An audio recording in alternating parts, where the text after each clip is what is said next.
ಒಂದು ಕಾಲದಲ್ಲಿ ಕೈತುಂಬ ಸಂಬಳ, ವಾರ್ಷಿಕ 40 ಲಕ್ಷ ರೂಪಾಯಿಯ ಪ್ಯಾಕೇಜ್, ಐಷಾರಾಮಿ ಜೀವನ ಇದೆಲ್ಲವೂ ಕೂಡ ಆ ಸಾಫ್ಟ್ವೇರ್ ಇಂಜಿನಿಯರ್ ಪಾಲಿಗೆ ಕನಸಿನಂತಿತ್ತು. ಆದರೆ ಈ ವಿಧಿಯಾಟ ಮತ್ತು IT ವಲಯದ ಉದ್ಯೋಗ ಕಡಿತ ಅಂದರೆ ಲೇ ಆಫ್ಗಳು ಎಷ್ಟು ಜನರ ಬದುಕನ್ನು ಹೈರಾಣಾಗಿಸಿದೆ ಅನ್ನೋದಕ್ಕೆ ಈ ಒಂದು ಹುಡುಗನೇ ಸಾಕ್ಷಿ. ಆತನ ಬದುಕನ್ನೇ ತಲೆ ಕೆಳಗಾಗಿಸಿದೆ ಈ ಒಂದು ಉದ್ಯೋಗ ಕಡಿತ. ಅಂದು ಹೆಮ್ಮೆಯಿಂದ ಖರೀದಿಸಿದ್ದ ಕೋಟಿ ಬೆಲೆಯ ಫ್ಲಾಟ್ ಇಂದು ಆತನ ಪಾಲಿಗೆ ನುಂಗಲಾರದ ತುತ್ತಾಗಿ ಪರಿಣಮಿಸಿದೆ. 2024ರಲ್ಲಿ ತನ್ನ ವೃತ್ತಿ ಜೀವನದ ಉತ್ತುಂಗದಲ್ಲಿದ್ದ ಈ ಟೆಕ್ಕಿ ದೆಹಲಿ ಸಮೀಪದ NCR ವ್ಯಾಪ್ತಿಯ ಪ್ರತಿ ಗ್ರ್ಯಾಂಡ್ ಸಿಟಿಯಲ್ಲಿ 1.4 ಕೋಟಿ ರೂಪಾಯಿಯ 3 BHK ಫ್ಲಾಟ್ ಖರೀದಿಸಿದ್ರು.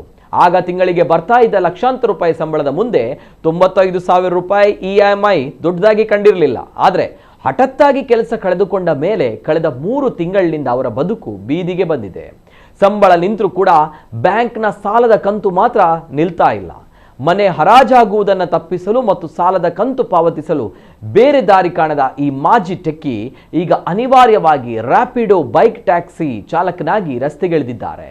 AC ಆಫೀಸ್ನಲ್ಲಿ ಕುಳಿತು ಕೋಡಿಂಗ್ ಮಾಡ್ತಾ ಇದ್ದ ಕೈಗಳು ಈಗ ಟ್ರಾಫಿಕ್ ನಡುವೆ ಬೈಕ್ ಹ್ಯಾಂಡಲ್ ಹಿಡಿದಿವೆ.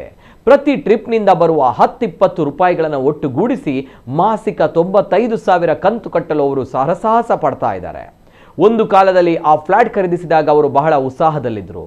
ಆದರೆ ಈಗ ಅದೇ ಮನೆ ಅವರನ್ನು ನಿದ್ದೆ ಇಲ್ಲದ ರಾತ್ರಿಗಳನ್ನು ಕಳೆಯುವಂತೆ ಮಾಡಿದೆ ಎಂದು ಅವರ ಸ್ನೇಹಿತರೊಬ್ಬರು ಕೂಡ ನೋವಿನಿಂದ ಹೇಳಿಕೊಂಡಿದ್ದಾರೆ. ಇನ್ನು ಕೆಲಸ ಹುಡುಕುವ ಅನಿಶ್ಚಿತತೆ ಮತ್ತು ಬೆಟ್ಟದಂತಿರುವ ಸಾಲದ ನಡುವೆ ಸಿಲುಕಿರುವ ಅವರ ಮಾನಸಿಕ ಸ್ಥಿತಿ ಈಗ ಹದಗೆಟ್ಟಿದೆ. ಈ ಘಟನೆ IT ವಲಯದಲ್ಲಿ ಸಿಗುವ ಭಾರೀ ಸಂಬಳದ ಪ್ಯಾಕೇಜ್ಗಳು ನೀಡುವ ಸುಳ್ಳು ಭದ್ರತೆಯನ್ನ ಎತ್ತಿ ತೋರಿಸ್ತಾ ಇದೆ.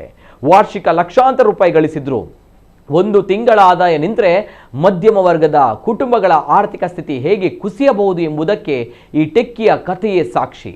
ದೀರ್ಘಕಾಲದ ಸಾಲಗಳನ್ನು ಮಾಡುವಾಗ ಭವಿಷ್ಯದ ಅನಿಶ್ಚಿತತೆಯನ್ನು ಗಮನದಲ್ಲಿಟ್ಟುಕೊಳ್ಳುವುದು ಎಷ್ಟು ಮುಖ್ಯ ಎಂಬುದನ್ನು ಈ ಘಟನೆ ನಮಗೆ ಮನವರಿಕೆ ಮಾಡ್ತದೆ.